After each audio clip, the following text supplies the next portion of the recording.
Welcome to this episode of the Leading in Dentistry podcast. I'm Dr. Wes Eggett. After spending the last 20 years in a variety of leadership positions, and as a student of leadership myself, I started Leading in Dentistry to share what I found and to continue learning with you. If anything from this episode stands out, check out the show notes, our online courses, or one-on-one coaching on leadingindentistry.com. Hello and welcome back to another episode of the Leading in Dentistry podcast. I'm Dr. Wes Eggett. For those of you new to the podcast, I am a practicing associate dentist just outside of Denver, Colorado, and I started Leading in Dentistry to help develop the leadership skills of each team member in the dental office, not just the business owner. And I started this podcast specifically while I'm not an owner of any dental practice, as I really want to get across the message that you don't need to wait until you're in charge to be a leader. And this is a special episode today for the people out there who are just getting out into the workforce. Now, whether you are a new dental assistant graduating from dental assisting school, or you are a new dental hygienist graduating from hygiene school, or if you are a new dentist graduating from dental school, this is the time of year where the workforce is going to be flooded with a bunch of new people, a bunch of new blood, which is great because heaven knows that we need it in the dental field. So first of all, welcome to everyone who is a new graduate, regardless of what position you hold in the dental office. And with so many people joining the workforce, there's going to be this added sense of zeal and energy and people bringing new perspectives into the workforce. But I wanted to make this episode as I was thinking about what advice I would give new graduates, regardless, again, of their position. I was thinking about how to help them take that energy and harness it and direct it towards a sense of learning and a beginner's mindset, and just how powerful it is to approach the world with new eyes. And while this episode is made specifically for those new graduates, it's a good reminder for people who have been in the game for a while to approach their clinic, their practices with a fresh set of eyes and that excitement and that energy for learning on how things are done. And so just wanted to go through a couple of tips that I would give to new graduates, a couple of tips that I would give myself if I were to go back and think about how I could make the biggest difference, because there's that energy of being new where you're open to that kind of thing. And I want us to take advantage of that. So whether you are that new graduate or you have those new graduates on your team, I hope this is beneficial for you. And I will use the Teach Leadership model in this episode as a framework for that, because I really believe in the Teach Leadership model. From Leading in Dentistry, this is where we focus on trust, expectations, accountability, consistency, and heart. And it's a great way to organize thoughts on how to develop as not just a leader, but as a clinician, as a team member, in taking care of patients. So the first thing I wanted to talk about was trust. The first piece of advice that I would give is to focus on developing that trust. And for that, I wanted to use this quote from Stephen Covey. If you're familiar with Stephen Covey, he is the guy who wrote the 7 Habits of Highly Effective People, as well as many other resources for leaders and business people. But the quote that I chose from Stephen Covey is this. He says, "Seek to understand before seeking to be understood." Now, when you are a new graduate and you get out into a new clinic for the first time, undoubtedly, things are going to be different than what you learned in school. And it's not saying that they are worse or at a lower standard, but it is a different environment, and so things are handled a little bit differently. And before you go in and start to become critical of the way that things are run, then unless it's something absolutely grievous, you just seek to understand first, because there is a usually some intention and thought behind why things are done the way that they are done. And if you can put yourself into the mindset of the person who made those decisions or implemented those policies, then you can start to try to understand where they are coming from. It's super important to understand that the team around you has experience, and whether or not you have, even down the line when you're a more experienced clinician or team member, you're going to have to rely on the team that's been in that practice for a while, because they do have more experience in that practice. They have a way of doing things that usually has some thought behind it. So as you go into those experiences, Make sure that you have an open mind as to why things are being done the way that they are done, trying to understand what those things are before you start to be critical of them. One of the things that we say in Leading in Dentistry very often is it's important to have a critical eye, but not a critical heart. You want to come in and just have zero assumptions. You want to make sure that you are letting the experience teach you before you try to teach the experience, before you try to teach the team around you. When I first got into practice out of graduating, I went to the Army and I spent 4 years in the Army. And by the time that I left the Army, I had worked in 5 different clinics. And when I got to the practice that I'm currently at, I had to spend time learning how they did things. Even though I was an experienced clinician and my ego told me that I needed to, do things my way, because I'm a very driven person, I had to sit back and try to understand why things were done the way that they were done. And I learned a lot of very valuable things. I had a very specific protocol for bonding and cementation of crowns. And honestly, the things that I've learned from the doc that I work with now, I don't think I'll ever touch a different cement than the one that he introduced me to. So it's just been super valuable to be able to stop and to listen to what other people are trying to teach you, because they do have that experience. So that's the first piece of advice. Seek to understand before seeking to be understood. Now, this second piece of advice goes along with that. It's about asking questions. In the Teach Leadership model, the second pillar is expectations. And if you go in with expectations, then you may be jumping to those assumptions, jumping to conclusions that aren't really as valid as you may think that they are. One of my favorite quotes on this subject is that it is better to look uninformed than to be uninformed. And looking uninformed, that means being the person in the room that's not afraid to ask the question and look stupid. It's better to look stupid than to be stupid. You want to be able to get to the bottom of certain gaps in understanding, and the only way to do that is to ask questions. Otherwise, you're going to put yourself in a position where you've been there for 2 years, and there's something that's very basic, and you should know it by now, and then you start to feel silly or embarrassed for asking that question. And sometimes I'll do that as a leader. On the other side of the spectrum, as I will say, you've been here for a while and want to make sure that, you're up to speed on all the protocols, but also, is there anything that you don't completely understand yet that you're too afraid to ask because you should know by now? And just open that door for people to be able to root out some of those misunderstandings. But as the person who is the new graduate or taking on the beginner's mindset, don't be afraid to ask questions, especially as a new graduate. No one expects you to understand everything right now. So stop trying to pretend like you know everything. I feel like oftentimes new graduates, when they are handed their diploma, they're also handed an ego, and they feel like they have to live up to whatever it is that the expectations that other people have of them. But to be totally honest, let's just say it like it is. No one really expects very much of you straight out the gate. They want the best from you, but they know that they're going to take some time training you. And if you come in not asking questions, feeling like you know everything, then you're not going to have that opportunity. People are not going to, they're going to shut off from wanting to share things with you. So be the person who's eager to learn to ask questions.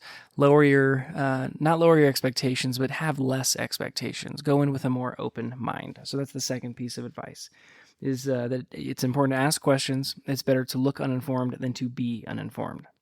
Now, the next piece of advice speaks to the pillar of the Teach Leadership model about accountability.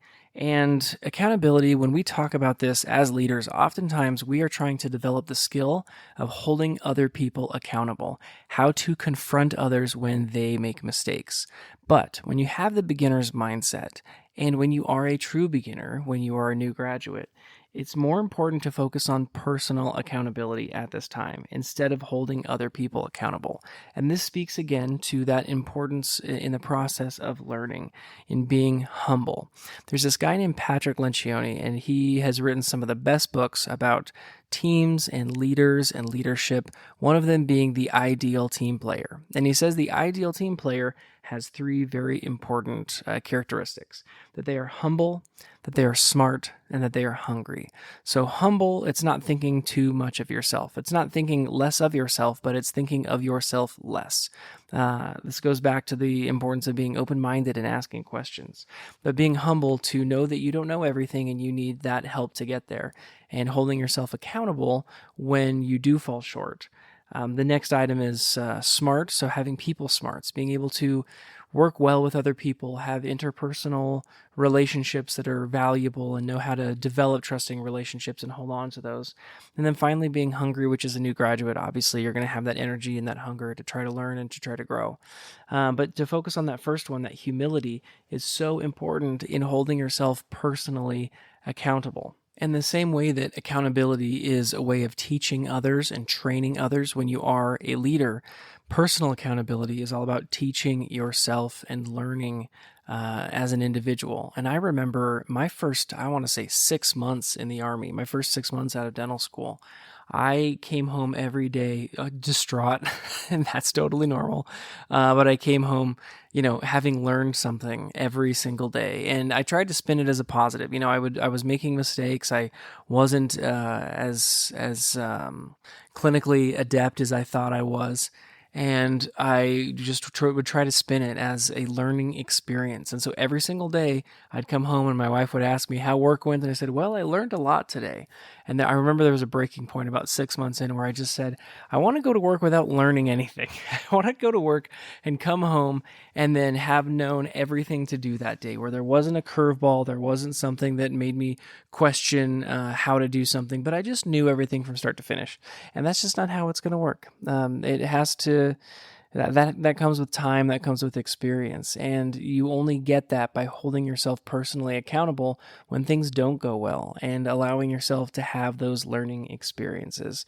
And so that next item on the list is hold yourself personally accountable. Focus on holding yourself accountable at this time, not necessarily on holding others accountable. As a new graduate, that is key to having that open-mindedness and to learning.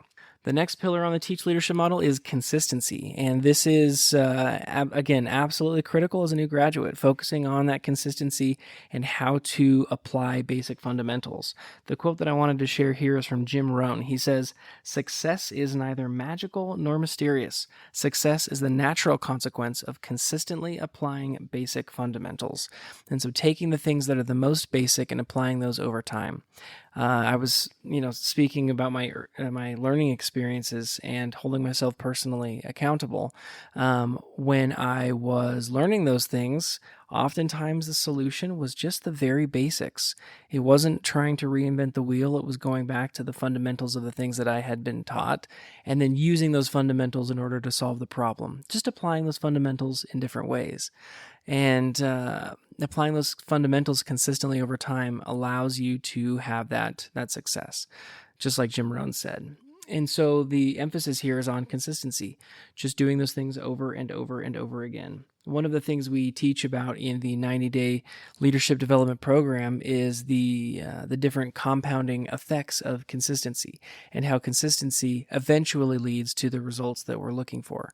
I think if you were to look at the ideal dental practice, you're looking at people who, it's just humming. It's just a machine where they're doing what they're doing. They know what they're doing. There's no lack of understanding of what has to happen, and things just happen because people are so well trained, and that becomes a very efficient environment. But in order to get to that efficiency, you need to start with consistency. So this is the compounding effect of consistency we talk about. Consistency leads to predictability. So when you have that when you have that consistency, then you can predict what's going to happen. And when you have predictability, that leads to confidence. So you have confidence. The team has confidence in you. Your patients have confidence because they know that you're not fumbling for whatever the next step is. After confidence, that leads to comfort. So you have more comfort working with your team. They have more comfort working with you. Your patients have more comfort because they are they can predict and they have the confidence that you know what you're doing. So that comfort comes with it. And after you have comfort, that's when you have efficiency. because you have that comfort, there is this natural state of flow. And if you want to learn more about state of flow in dentistry, I would look up The Relentless Dentist, Dr. Dave Maloli, and what he talks about with flow and how flow is the optimal state of work and just being in the groove where everything just seems to click. That efficiency comes when you have comfort, but you can't have that comfort without confidence or predictability. And that all comes back to starting with consistency and doing the same things over and over and over again. And the final piece of advice I have for new graduates is to have generous assumptions. This goes to the teach leadership model and the pillar on heart. In order to work well with other people, you need to have positive assumptions. You need to assume that the people around you are doing your best. One of the most downloaded episodes on the podcast, at the time of this recording at least, is an episode called I'm Surrounded by Idiots. And I feel like that's an episode that most people have clicked on and chosen to listen to because it seems so relatable. Sometimes in dentistry, we always feel like we understand the world from our perspective, but we don't stop to understand the world from other people's perspectives. Going back to that first piece of advice, seeking to understand before seeking to be understood. But this is just having generous assumptions, assuming that other people around you are doing their best. Now, Brene Brown talks a lot about this, and she says that, I don't know if people are doing their best, but when I assume that they are, my life is that much better. And I will say that as you're developing into new clinicians, new practitioners, new assistants, that mindset of having a generous assumption will allow you, when you are in a leadership role, to hold people truly accountable. When you understand or when you assume that people are doing their very best, then you can start to work with them and train them. If you assume that the people around you are sucking on purpose just to make your life difficult, you're going to have a very sad and frustrating career, and you're not going to develop really any positive relationships with those around you. There's a really great quote from Henry Winkler where he talks about assumptions, and he says that assumptions are the termites of relationships. And we know that a termite, it gets into the wood, it erodes the foundation of a home, and things look like they're okay on the outside, but eventually that foundation is unstable, and then it starts to crumble.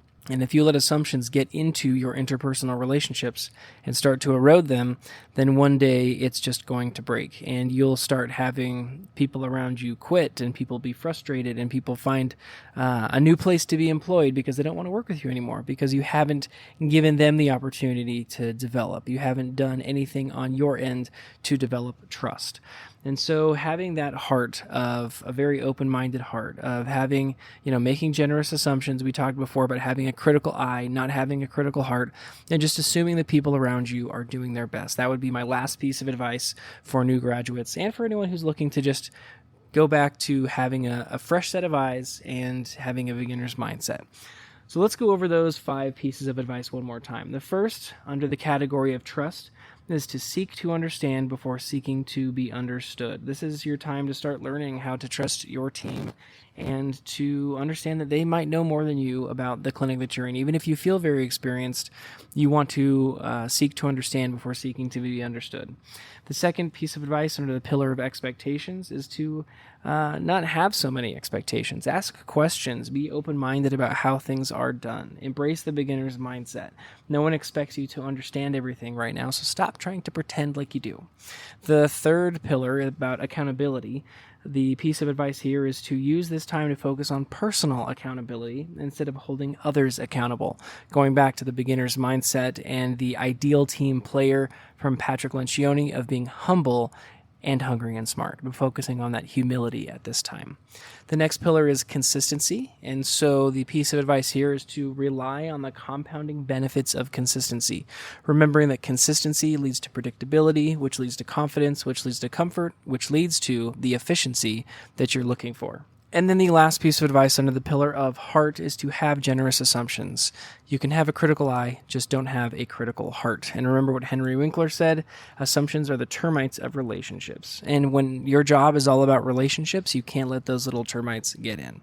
So I hope that this has been beneficial for you. If you found it helpful, be looking for the discounts that are coming up for new graduates on the leadership development course. One of them will be the 90-day guided leadership development program. The other will be on demand for those who just want to rush through it themselves and get a quick primer on leadership. And if you found it beneficial, go ahead and leave a review. Go ahead and share it with a friend, another new graduate that could benefit from it. I end every episode by saying, always be leading, always be learning.